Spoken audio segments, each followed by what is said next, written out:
नमस्कार, स्वागत है एक बार फिर आपका हमारे चैनल ऑल एग्जाम ट्रिक्स में। और आज हम बात करेंगे समास की। समास हिंदी का क्वेश्चंस कई एग्जाम में पूछा जाता है, स्टेट के एग्जाम में खासकर पूछा जाता है। हिंदी के क्वेश्चंस अगर किसी एग्जाम में पूछे जाते हैं, चाहे वो कोई भी एग्जाम हो, तो समास का काफ़ी ज़्यादा इंपॉर्टेंस माना जाता है, क्योंकि समास के क्वेश्चन जनरली बच्चों से बनते नहीं है। तो आज हम समास के पूरे लेक्चर पर बात करेंगे। कुछ ही मिनट में आप समास के क्वेश्चन को ईजिली पहचान पाएंगे। जनरली इसमें एग्जाम में पूछे इसके टाइप्स के क्वेश्चन पूछे जाते हैं कि कौन सा समास है, तो उसकी आज हम जानकारी देंगे। काफ़ी इंपॉर्टेंट होने वाला है ये सेक्शन। सिंपल में बात करें तो इसको ज़्यादा आपको ध्यान देने की ज़रूरत नहीं है, डेफिनेशन वगैरह। तो शब्द, दो से अधिक शब्दों के मेल को स्वतंत्र शब्द जो बनते हैं उसे समास कहते हैं। तो ये ज़्यादा डेफिनेशन पे ध्यान देंगे, क्या कितने टाइप्स के समास है और कैसे एग्जाम में आप क्वेश्चन अटेम्प्ट लेंगे उसकी बात करेंगे। तो चलिए शुरू करते हैं। पहला जो हमारा होगा समास, वो होगा द्वंद्व समास। दूसरा द्विगु समास, द्वंद्व, द्विगु, तत्पुरुष, कर्मधारय, अव्ययभाव, बहुब्रीहि। ये 6 टाइप्स के जनरली समास एग्जाम में पूछे जाएंगे। इसमें से अब पूछा जाएगा, ये क्वेश्चन रहेगा तो कौन से समास का है ये एग्जाम्पल आपसे पूछा जाता है, यही क्वेश्चन जनरली पूछा जाता है। तो इसी में बच्चे कंफ्यूज करते हैं। तो पहला समास हम देखेंगे द्वंद्व समास। द्वंद्व समास देखेंगे, काफ़ी इंपॉर्टेंट है ये काफ़ी इंपॉर्टेंट भी है और काफ़ी इजी भी है। द्वंद्व समास, द्विगु समास काफ़ी इंपॉर्टेंट है, बच्चे आराम से पकड़ लेते हैं। कि इसके एग्जाम्पल ही आप देख सकते हैं, माता पिता, राम कृष्ण, भाई बहन में जोड़े में पेयरिंग में जो आते हैं, पेयरिंग में आएंगे। एक तो आपको पेयर में ध्यान देना है और दूसरा अपोजिट होंगे ये एक दूसरे के। ये दोनों आप ट्रिक याद रखिए। द्वंद्व समास आपसे कभी एग्जाम में छूटेगा नहीं। जब माता पिता किस समास का उदाहरण है तो द्वंद्व समास का। राम राम कृष्ण, भाई बहन, पाप पुण्य, सुख दुख। ये देखिए, एक देख तो पेयर में है ऊपर, दूसरा अपोजिट है, माता का उल्टा पिता, पिता, भाई का बहन, पाप का पुण्य। ये देखिए ये है।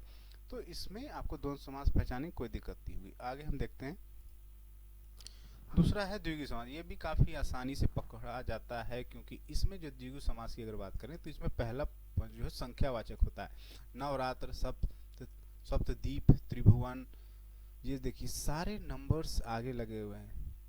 तो इसको आप पहचानने में कोई दिक्कत है। आगे ये आपका नंबर याद रखिए, किसी शब्द के आगे नंबर लिखा हुआ है तो ये आपके लिए काफ़ी इंपॉर्टेंट होता है। द्विगु समास होगा, आप एग्जाम में इसको नवरत्न मतलब 9 रत्नों का समूह, सप्तद्वीप 7 द्वीपों का समूह, मतलब आगे एक नंबर रहेगा। ये तो इसको पहचानने में कोई दिक्कत नहीं है। अगली बात करेंगे हम तत्पुरुष समास। ये दिक्कत आती है बच्चों को पहचानने में, तत्पुरुष समास, क्योंकि इसमें दोनों पद के बीच में पर का लोप, पर सर का लोप हो जाता है। मतलब देखिए, एक मैं सिंपल आपको ट्रिक बताता हूँ।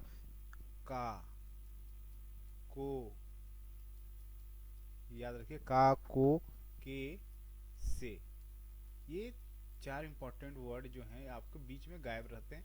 तो सत्पुरुष, जैसे कि अगर आप एग्जांपल लें, मतदाता, मत को देने वाला, को, यहाँ पे देखिए को है ना, इस तरह करके जनरली देखिए। अब तत्पुरुष समास में 6 टाइप्स के होते हैं, वो इंपॉर्टेंट नहीं है आपके लिए। तत्पुरुष के भी 6 टाइप्स होते हैं, लेकिन वो इंपॉर्टेंट, इसके एग्जांपल आप सिर्फ देख लीजिए ये तत्पुरुष क्या है, क्योंकि वही एग्जाम में आपसे पूछा जाता है। जन्मदाता, जन्म से, देखिए से, जन्म से उत्पन्न, जन्म जात, ये देखिए मुंह मांगा, मुंह से मांगा। देखिए ये सब वर्ड आपको जो बीच में गायब रहेंगे, का, को, के, से, तो इसके आप एग्जाम्पल इसके पकड़ लेंगे, आसानी से आपको पकड़ा जाएगा ये। कुछ और एग्जांपल दे दें तो देखेंगे आप यहाँ पे। प्रेम सागर, प्रेम का सागर, देखिए का यहाँ पे गायब रहता है। दिनचर्या, दिन की चर्या, तो ये बीच में कुछ वर्ड्स गायब रहते हैं जनरली, तो इससे आप इजीली से पहचान लेंगे। तो चलिए देखते हैं अगला, कर्म धारण समास। जी हाँ, कर्म धारण समास की हम बात करेंगे नेक्स्ट। तो कर्म धारण समास की, तो कर्म धारण की बात करें, उत्तर पद इसका प्रधान होता है। जैसे एग्जाम्पल देते हैं, काली मिर्च, काली है जो मिर्च। ये देखिए है जो आपको याद रखना है। ये है जो, इसका ट्रिक यही है जो ध्यान देना। या कभी कभी के समान, के समान, देख सकते हैं के समान, ये के समान जो है ये आपको याद रखना है जो, ये के समान। इसी से आप, जैसे काली मिर्च, काली है जो मिर्च, नील कमल, नीला है जो कमल। उसी तरह चंद्रमुखी, चंद्र के समान, के समान और है जो, ये दोनों ट्रिक आपको याद रखना होगा कि बीच में जिनका ये गायब हो जा रहा है, के समान है जो, उसको आप कर्म धारण समास कहेंगे। यही इसका ट्रिक है, ये आपको पकड़ना पड़ेगा, प्रैक्टिस से ये हो जाएगा। जैसे एग्जाम्पल, ये सदगुण, सद है जो गुण, है जो के समान, ये याद रखिए, दो इंपॉर्टेंट ही है, बाकी कुछ नहीं, इजिली आप इसे कर पाएंगे एग्जाम में। लास्ट दो इंपॉर्टेंट बच जाते हैं, अव्ययी भाव समास और बहुब्रीहि समास। ये दोनों एग्जाम्पल में काफ़ी इन्हीं के एग्जाम्पल पूछे जाते हैं, वो बाकी सारे तो आसान रहते हैं, तो इन्हीं को आपको हमेशा एग्जाम में पकड़ना है। तो चलिए देखते हैं अव्ययी भाव समास क्या है। तो इसकी बात करें अव्ययी भाव में, पहला पूर्व पद जो है अवयव हो उसको अव्ययी भाव समास कहलाता है। जैसे यथास्थान, स्थान के अनुसार, आजीवन, जीवन भर, प्रतिदिन, प्रत्येक दिन, यथा समय, समय के अनुसार। इसका एक ट्रिक याद करें, जैसे कि भर एक कुछ, जैसे भर पेट हो गया, रात मतलब रात रात, दिन दिन दिन, दिन भर, ये सब जो है आपके अव्ययी भाव समास है, उसका पूर्व पद अव्यय होता है। तो आप पूछेंगे अव्यय क्या है? अव्यय क्या होता है? जिसका लिंग पुरुष कोई मतलब ज्ञान ना हो उसे कहते हैं। जैसे प्रति, प्रति का कोई लिंग पुरुष या कोई नहीं है, यथा, यथा ये सब कुछ इनका कोई स्त्रीलिंग पुल्लिंग या कुछ मतलब नहीं निकलता, इसको कहते हैं अव्यय। तो इसको ध्यान देंगे। और अगला इम्पोर्टेंट जो लास्ट हो जाता है आपका बहुब्रीहि, ये काफ़ी इंपॉर्टेंट हो जाता है एग्जाम्स के लिए, क्योंकि ये इसका क्वेश्चन काफ़ी इंपॉर्टेंट, इसको इंपॉर्टेंट आप मार्क कर लें, काफ़ी इंपॉर्टेंट स्टार मार्क कर लें। यही पूछा जाता है, जिसका मतलब ये कि ये जो है ना वर्ड जो मिल के आपको थर्ड पर्सन के किसी को इंडिकेशन करेगा, इसको आप ध्यान देंगे।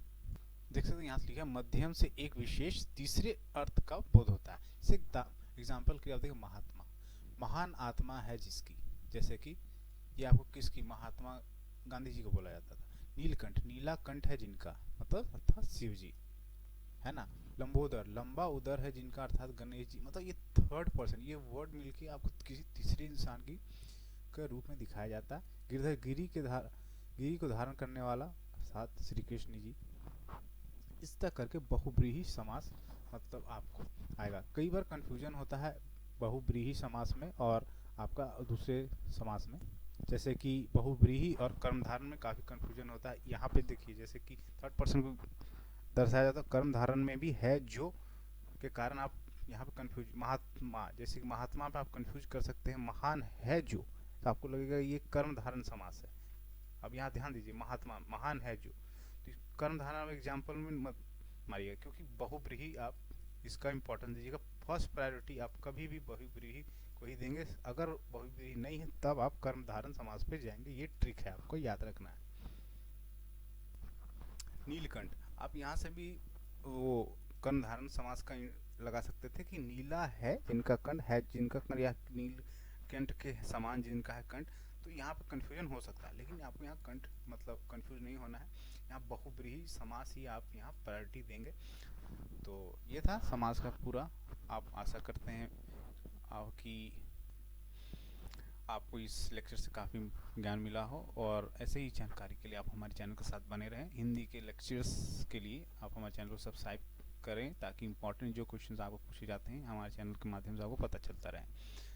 वीडियो पसंद आए तो लाइक कर दें, चैनल को सब्सक्राइब करना ना भूलें। धन्यवाद।